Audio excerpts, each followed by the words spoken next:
Paano mag-start ng clothing brand? Una mong isipin, hindi pera agad. Kumbaga, magsa-start ka ng business or any kind of business hindi dahil gusto mo ng pera. Ang purpose mo sa business ay makagawa ka ng value sa tao, maka-bring ka ng difference. So, yun yung concept ng business para sa akin, hindi yung magsa-start ka ng business dahil gusto mo ng pera. What's up guys?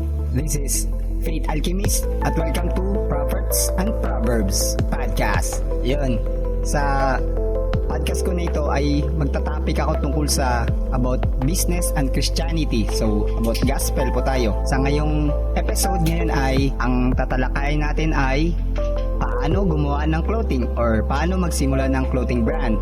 Una, disclaimer muna, hindi tayo sikat na brand, pero meron tayong kaalaman kung paano magsimula ng clothing brand kasi ako mismo meron akong clothing at nagsimula ko dati sa runot clothing hanggang sa mas gusto ko i-embody yung Christian life sa business. Doon na buo yung Daily James wear ko sa suot ko ngayon. So extreme to, so dito yung sa likod ko yung Daily James wear. Magsa-start tayo ng paano ka makagawa ng clothing brand or paano mag-start ng clothing brand.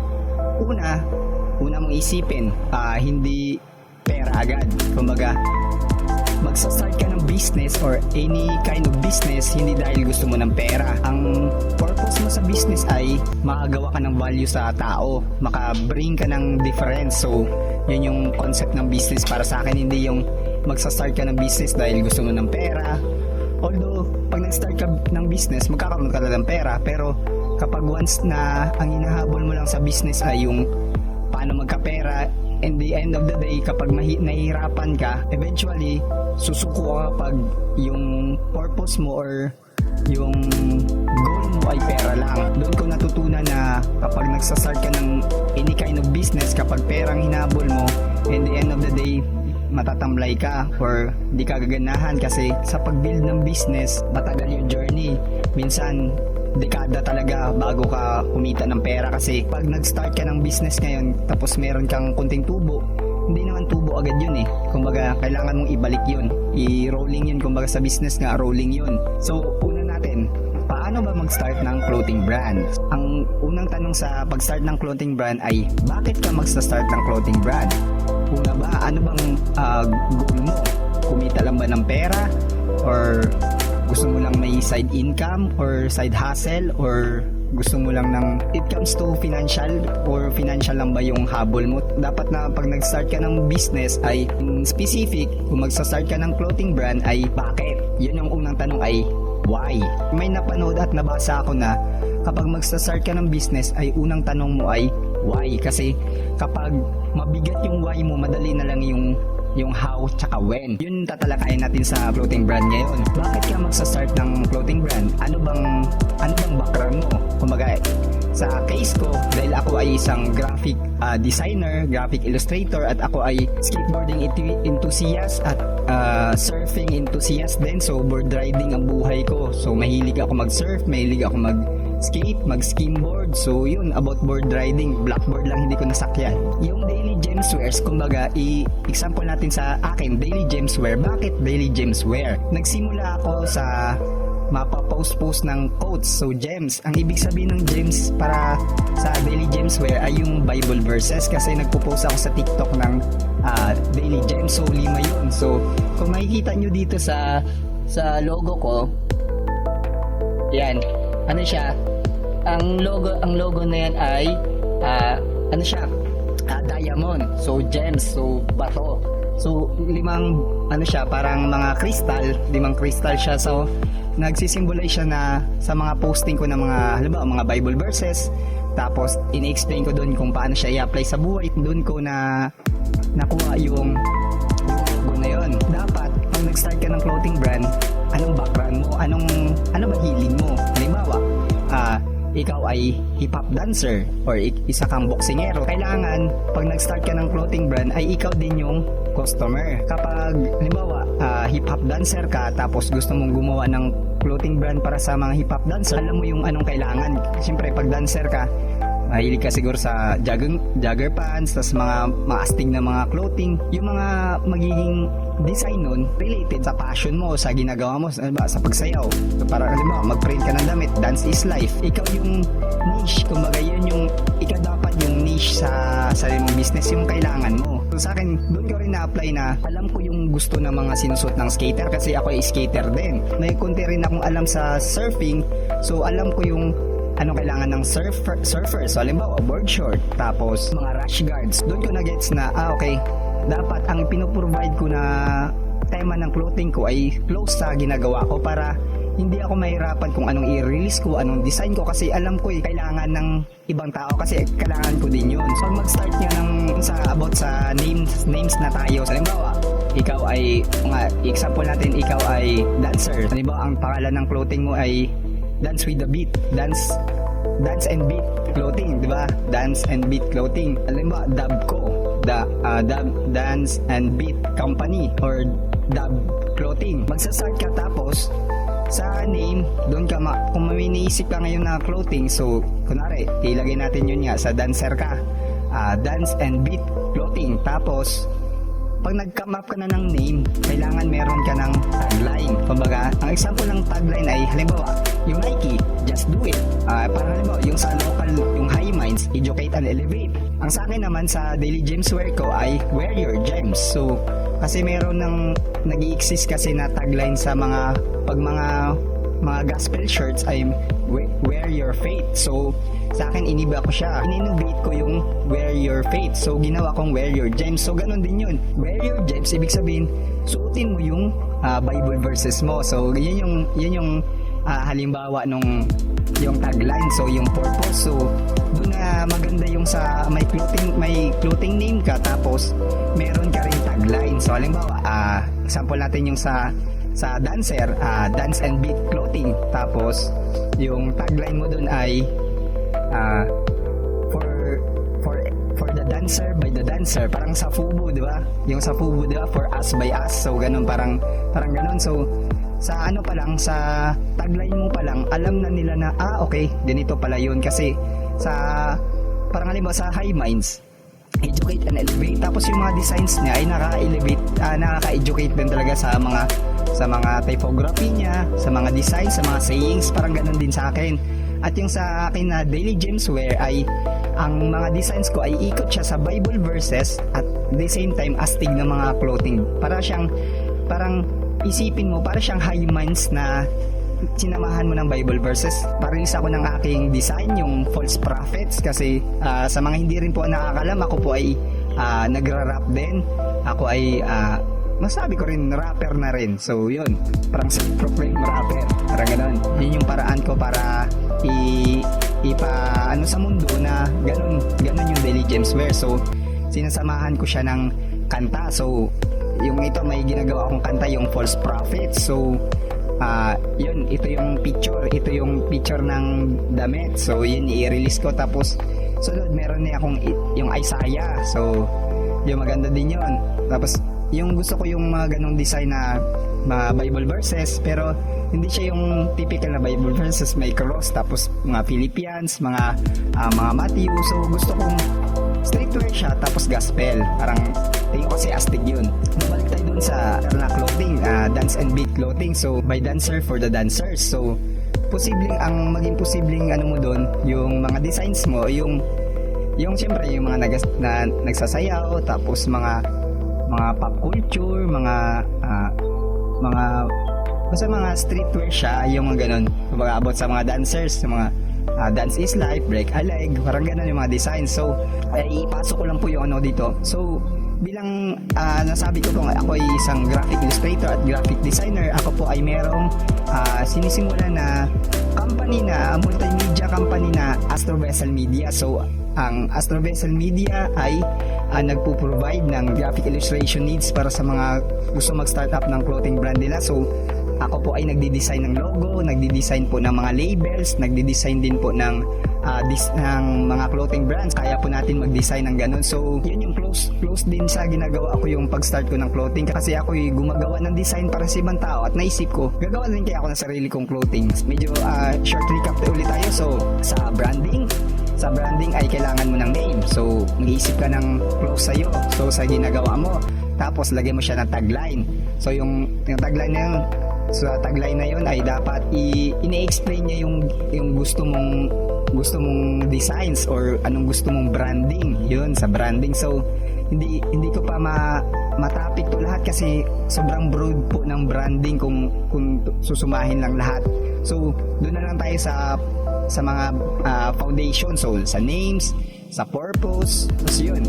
So, at doon na tayo sa, di ba, tapos na tayo sa names. Pangalawang part ng natin ay sa clothing, sa mismong damit itself. So, sa damit, so, halimbawa, meron ka ng name, meron ka ng tagline, meron ka ng kung anong design mo sa mga etiketa. So, ang unang mga sa classification ng damit ay merong tatlo. Merong silk screen. So, sa mga design sa pagprint mismo, may silk screen, merong DTF, at merong sublimation. So, ang silk screen yun, yung hinahagod-hagod yung screen, tapos may mga ink-ink ka doon, yung may makita kang mga common na nagko-clothing or yung pinaka-basic yung gumagawa ng mga jerseys. So, dati kasi silk screen yung hanggang sa pinasok kasi ng sublimation na ngayon. So, yun. Yung alam niyo naman yung hinagod-hagod, yung sa mga silk screen, yung tawag doon silk screen. Kaya silk screen siya kasi ginagawa naman siya sa screen. Tas yung screen, yung mesh na yun, yung parang yung hibla ay screen, yun nga, yung silk screen. So, ang pangalan naman ay DTF. Ang ibig sabihin ng DTF ay direct to film. So, isa siyang process na para siyang silk screen pero digital na siya. So, para na siyang, isipin nyo, para siyang sticker. Tapos nilalapat mo lang sa damit tapos hinihit press mo. So, yun. Yung kung may makita, uso na ngayon na DTF na kasi sa pag-produce kasi ng clothing, mahal talaga mag-start ng clothing brand. So, kailangan mo ng it's either silk screen or DTF ka. So, yun yung mga yung sa mga streetwear, yun yung nakikita ko. So, yun sa DTF naman yun, pwede naman din meron kang mabilhan nun sa mga shops ngayon sa Shopee or sa Lazada na gumagawa nun. Meron din yung sa Facebook na meron silang services na nagpiprint na ganun. So, ready-made na. So, isang beses nakapagawa ako sa DTF by Wear Printing. So, maganda yon. Isa sa ina-advise ko kung gusto nyo mag-start ng clothing brand, puntahan yung DTF by Wear Printing. So, hindi ako affiliated sa kanila. Try lang akong magpa-print sa kanila at maganda yung quality. So, hindi nagbabakbak. So, yun. So, sa pangatlo na ay sublimation. Ang sublimation ay para siyang silk screen tapos yung design niya lang bumabalot sa tela. Para siyang silk screen na pero digitalize yung sublimation. Kasi pinagkaiba ng DTF sa sublimation, ang DTF ay para siyang sticker na nilagay mo sa damit. Parang maano pa rin, makapa mo pa yung gaspang. Pero yung sa sublimation ay yung design niya nalalagay para siyang naging tattoo sa damit. Parang ganun yun sa sublimation. So yun. So meron na kayong idea na okay, paano, may name na ako, meron na akong tagline, okay, alam ko na yung kung anong kailangan ko, DTF ba, silk screen ba o sublimation. So yun, sa common na ginagawa sa streetwear ngayon ay gumagamit na sila ng DTF kasi based sa experience ko, dahil nag-try din ako ng silk screen kaso ang mahal kasi talaga ng magpagawa kasi ang pinaka minimum na order ngayon ay 30 pieces tapos aabutin ka ng 10k or 9k na sa paggawa. So, isang design yon. Yung advantage nun, yung sobrang pulido talaga ng silk screen, maganda, matagal din siya. So, ang DTF din, isa sa advantage niya ay low cost lang siya. So, pwede kang magpagawa ng isa or dalawa o tatlo. So, parang test the waters ka. Sa silk screen kasi, hindi sila gumagawa ng isang peraso lang, dalawa lang. Dapat at least 30 kasi sayang yung sa screen. So, yun. Sa mga gustong mag-start ng clothing brand na walang-wala. So, ang i-advise ko sa inyo ay pumunta ka sa page ng DTF by Wear Printing. Tapos, pagawa kayo ng at least siguro isa or dalawa o tatlo. So, test the waters lang kasi sa kanila meron silang sariling damit. So, gumagawa sila ng meron silang cut and sew, yung tinatawag na cut and sew. So, customize yun. Pwede kang magpagawa ng sarili mong sizes ng damit mo. So, yung ganun. Yun yung cut and sew. Yung sinasabing cut and sew. So, sa kanila nakapagawa ko dati ng yung sa Xtrade, itong logo na ito yung ginawa ko para sa tropa ko. Ito naman ay Xtrade, so para siyang ang may-ari nito ay si Dexter. So nirambol ko lang yung pangalan niya, tapos ginawa kong Xtrade. So yun, tapos play ko sa tagline niya, to excel you must exceed. So yun, to excel you must exceed. So Xtrade, parang wordplay siya. So yun, sa mga gusto mag-start ng clothing brand yun, DTF ang itry nyo muna. So yung meron ka rin mahanap sa gumagawa din, may mga printing shop ngayon na ready-made na, meron na yung DTF, meron ng mga etiketa, tapos yung mga etiketa na yung sublimation nga lang. So yun, ibang topic din yun, yung sublimation at yung woven ng mga etiketa. So ang lawak rin talaga ng clothing brand kung tutusin. So hindi natin matapik yan. So bigyan ko lang kayo ng insight. So sa mga DTF ngayon na mga printing shops, meron na silang packages. Meron naman yung DTF by Wear Printing ay nagpiprint lang sila ng DTF, walang mga etiketa, pero pwede kang magpalagay ng inner labels. So dito yung itong inner labels, kung mahilig kayo sa ukay-ukay, halos nang makita mong mga inner labels ng mga ukay ay yung DTF siya. So yun, kasi mura lang talaga magpagawa ng DTF. So parang meron natang pwede ka makagawa ng 5 piso yung sa about parang ganito, sa ganitong size, 5 piso, tapos andun na yung pangalan ng brand, tapos kailan siya ginawa o saan siya ginawa, tapos size. So yun yung inner label. So sa clothing naman guys, i-explain ko sa inyo yung mga simpleng tawag sa mga etiketa. So dito, kung may makita kayong inner labels to, tapos yung may makita yung common na mga tags, yung neck tag to dito, tapos yung mahaba neck tape. Tapos kung dito naman guys, sleeve tag siya. Ang hem tag ay dito sa laylayan. So hem, tinatawag siya na hem. Yung sa mga paggawaan ng DTF, meron din naman package talaga na magpa-print ka ng damit, tapos sila na bahala sa parang meron silang template doon na halimbawa ang meron ka lang logo lang, tapos name, tapos tagline mo. So sila na bahala yung sa mga ilalagay na kung anong mga detalles, kasi meron ng mga templates sila. So yun yung maganda doon. So yung sa DTF by Wear Printing, gumagawa sila ng DTF na damit pero wala silang etiketa, pero goods ang gawa nila. So meron din naman, mag-research kayo sa Facebook or sa internet ng printing shops na gumagawa ng package na talaga, kasi meron nun. So yun, so meron na kayong idea. So kung may budget kayo, magpagawa kayo ng silk screen kung meron kayong 9K or 10K. So yun, kung meron pang more or less, meron pang mababa lang siguro mga 8K ganun. So ganun yung range niya. So sa DTF naman, sa DTF by Wear Printing naman ay nakatry ako ng 375 siya kapag isang peraso. Ay di, 325 siya kung bultuhan ata, kung sobra 10 ata yung pagpagawa mo, kasi nagpagawa ko dati yung sa Xtrade, yung 3 pieces siya, tapos ang binayad ko each na damit ay 375 kasama na add 50 ka ata kapag mababa lang siya sa 10. So yun, meron na kayong idea, no? Meron na kayong meron na kayong name, meron na kayong tagline, meron alam nyo na kung anong ano ba kayo, silk screen ba kayo or DTF, at yun, kung saan magpapagawa. So yun, highly recommended ko yung DTF by Wear Printing. So the best yung gawa nila. At tapos, so ano naman sa kung halimbawa meron na kayong, kunwari meron kayong budget na 10 lang, 10 pieces, kung gusto mo mag-start lang ng 10 pieces lang, so pwede ka magpagawa doon.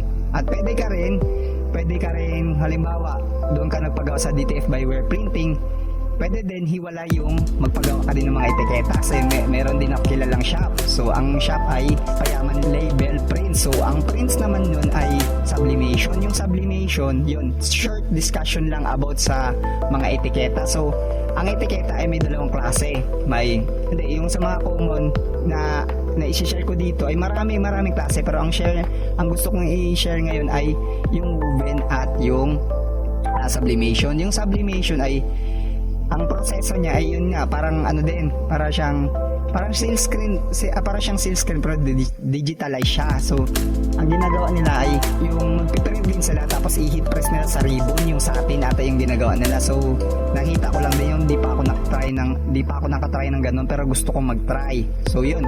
At yung movie naman ay yung common na makikita mo yung etiketa ng tribal, yun yung yung makapal siya, tapos hindi siya basta-basta na tas-tas. So yun yung mga common na mga brands. So yun, halos lahat ng yung Macbeth, yun yung sa ng Macbeth, yung dito sa hemtag niya, yun Woven yun. At yun, dahil meron na kayong kaalaman sa names at saan kayo magpapagawa, at sa mga gusto pong naghahanap ng mga designs, so pwede po tayong mag-chat.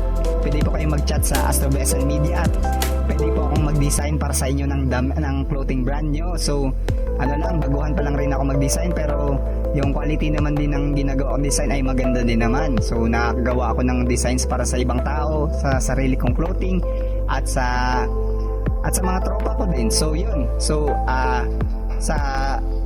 di natin pahabain yung first episode natin ngayon. So para mag-share pa ako ng mga sunod na about sa clothing brand. So magkakaroon tayo ng part 2 sa aking clothing brand. Tatalakayin natin yung about sa branding. So at yung marketing. So yun, gusto ko i-share yun sa inyo. At yun lang. Salamat sa pag-tune in sa aking first episode ng Prophets and Proverbs.